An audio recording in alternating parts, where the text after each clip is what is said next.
Hello everyone, my name is Sandra Oko. I'm an author and a Maxwell Leadership Certified Team member. And today I just want to go into discussing and creating a meaningful scoreboard. That's the topic of today. I just want to go straight into it because if there are no ways you're measuring whatever you're doing, then you cannot ascertain what you're putting in. And today, the topic of today is creating a meaningful scoreboard. If a team is to accomplish its goals, it has to know where it stands. That's a phrase by John C. Maxwell. When you're working to make a difference or change your world, how do you know whether you're successful? When people help others, they tend to judge their effectiveness based on how their efforts make them feel. But feeling good isn't enough to change the world.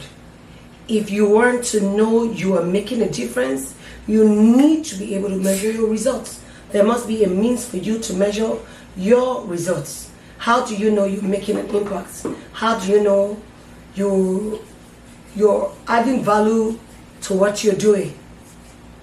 You need to have a means by which you are able to measure whatever you're doing or whatever you're giving to any given task.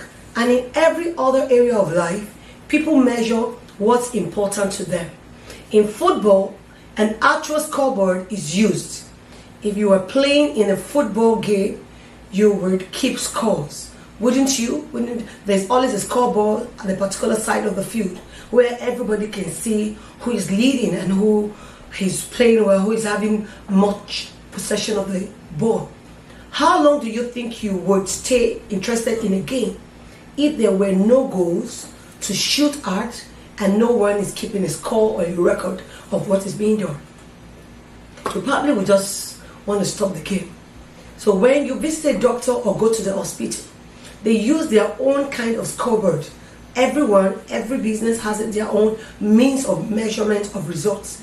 They measure your height, your weight, and your temperature. They even check other things. They often take x-ray or blood samples to determine how healthy you are. Businessmen also track their revenue and expenses as well as other data to see if their business is really doing well. Otherwise, they might run out of money and go out of business. Individuals track their personal finances. If you have a bank account, don't you keep an eye on the money that comes in and goes out? Don't you keep a budget to make sure you don't run out of money? You do. So if you do that, in life, in everything we'll find ourselves doing one way or the other, we have a measure by which we measure our results and our impact, what we are doing and how we are faring, so that we can improve if we're not doing well. What's the scoreboard when it comes to transformation? When it comes to leadership, how do you know you are making a difference or you're changing your world? You measure change in having a means by which you can measure how you are growing and what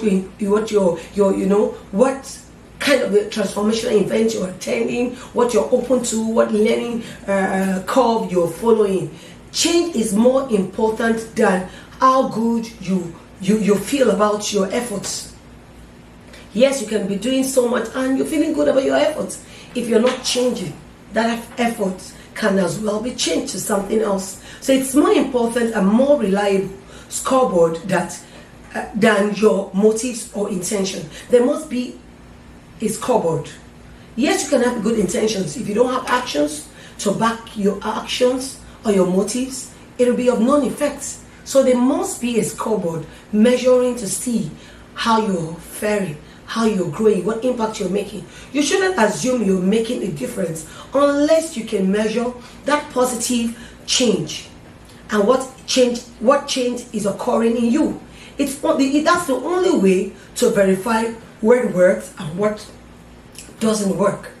The John Maxwell Leadership Foundation uses a 4-step process to create and measure positive change. You can use it as well, no matter how you are working to make a difference. 1, you discover. The process starts with the discovery of truth.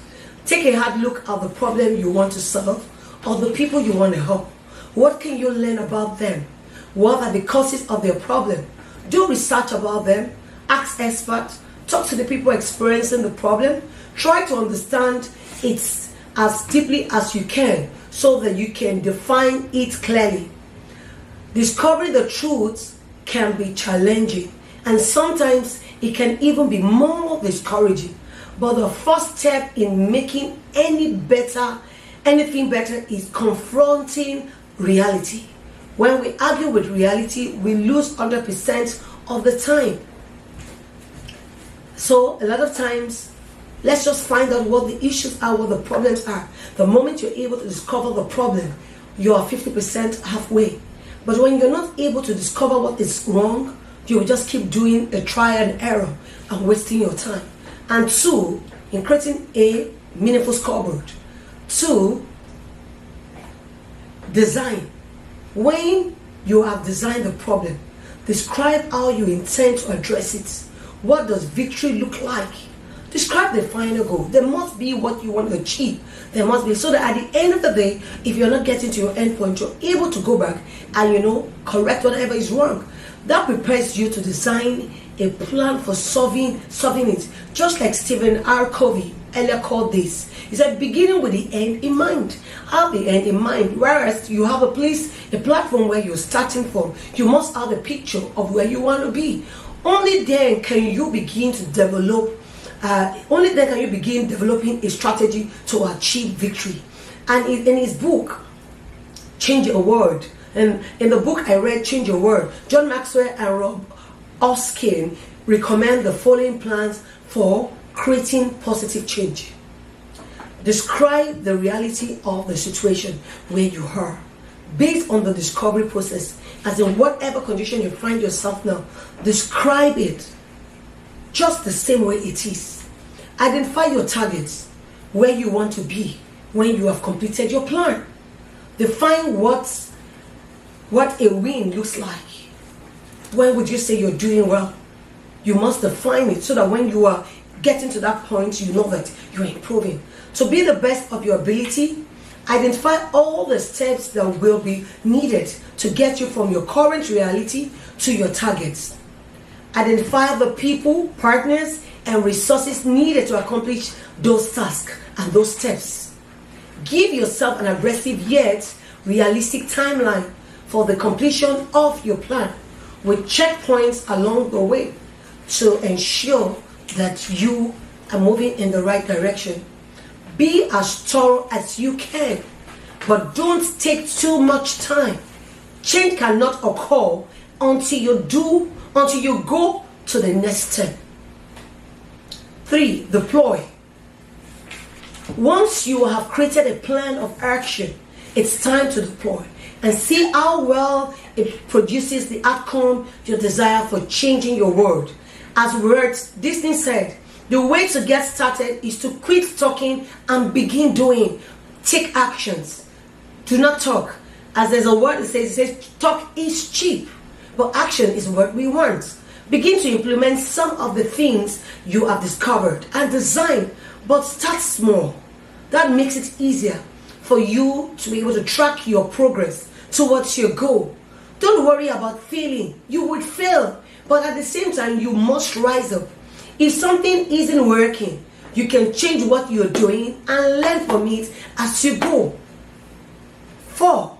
Document. Once you have deployed your plan and taken action, it's time to look at the scoreboard. You must measure results to make sure that your intended outcomes are being accomplished as planned.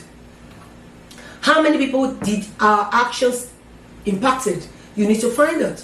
How did those people change? What change did they make in them? And how did it affect them? What specific difference did the change make in their life, in their business, or what they do, or what they find themselves doing? Why did the change occur? There must be a reason why you want change to occur. Did the change create progress that gets us nearer to accomplishing the ultimate goal? Because I know you have a goal, a picture of where you want to go to. Did we accomplish where we want to be? Your answers to these questions will help you understand how close you are to hitting your target and where you fell short, so that corrections and you can correct yourself and pick up yourself to move on. Analyze the information, learn from it. John Dewey said, we do not learn from experience, we learn from reflecting on experience. Yes, we might have experience. If we do not reflect on this experience, we are not learning. So anyone can identify a need, create a plan, use a meaningful scoreboard to measure your results. Keep doing that, and ultimately you will make a difference in your world. I want to thank you. If this is your first time of being on this channel, please kindly like, subscribe, and hit the notification bell so that you can often get more updates from me. Thank you, and have a blessed evening. Bye.